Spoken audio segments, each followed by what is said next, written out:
যে হুজুর একটু যদি দোয়া করতেন আমার ছেলেটা যদি নামাজি হইতো, নামাজি হয়। বয়স হয়েছে কত ছেলে? 26 বা 28। আমি বললাম যখন ছেলে ছোট ছিল, যখন ছেলে কিশোর ছিল, তখন কি তার আঙ্গুলে ধরে মসজিদে নিয়ে গেছিলেন? বলেন না, এটা তো হয় নাই। আমি বললাম তাইলে তো এটা আপনাকে সাফার করতে হবে। আপনি সময় মতো তাকে সেই নার্সিং করতে পারেন নাই।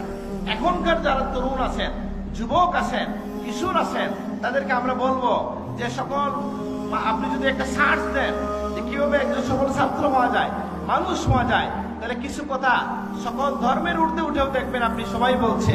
এর মধ্যে একটা হচ্ছে তোমার জীবনে একটা রুটিন থাকা লাগবে, বলে কিনা? Early to bed early to rise, বলবে কিনা? আগে ঘুমাও আগে উঠো, এটা বলা হয় কিনা? বলে কিনা? বুঝলাম না। মানে এটা কি শুধু মুসলমান বলতেছে না সবাই বলে? আগে ঘুমাও আগে উঠো, রুটিন থাকতে হবে।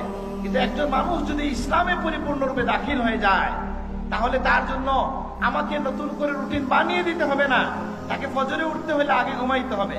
আর ফজরে উঠলে সেই নির্মল বাতাস সে পাবে, সে সুস্থ থাকবে, তার মেধা ভালো থাকবে, পড়াশোনায় বরকত হবে। নবীজিও বলতেছেন আল্লাহ তাআলা আমার উম্মতের জন্য সকালবেলা বরকত রেখেছেন। এখন একজন মানুষ সুস্থ জীবন যাপনের জন্য, একজন মানুষকে আপনার সফল জীবন যাপনের জন্য